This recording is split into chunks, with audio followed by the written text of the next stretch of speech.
اب آپ کا رجسٹر شدہ فون بھی پی ٹی اے والے بلاک کر سکتے ہیں۔ وجہ یہ ہے کہ اگر آپ کے فونز کے اندر ایک مہینے کے اندر 2 سمیں آپ کے فون میں چینج ہوتی ہیں تو اس کا کوئی مسئلہ نہیں بنے گا۔ اگر 2 سے زیادہ سمیں جو ہے نا آپ اپنے فون میں چینج کرتے ہیں تو پی ٹی اے والے آپ کا فون فوری بلاک کر دیں گے۔ یہ قدم کیوں اٹھایا گیا ہے یہ میں آپ کو بتا دیتا ہوں تھوڑا سا۔ وجہ یہ ہے کہ جو اسکیمر ہوتے ہیں وہ مختلف سمز لے کے فون کے اندر ڈالتے ہیں اور وہ اسکیم کرتے ہیں، فراڈ کرتے ہیں۔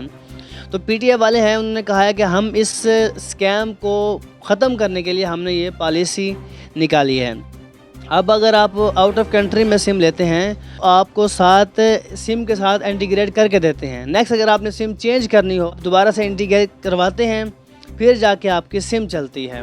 یہ پالیسی ان کی ہے آؤٹ آف کنٹری کی۔ کہتا ہوں کہ اداروں کا یہ جو اقدام ہے یہ بہت اچھا اقدام ہے۔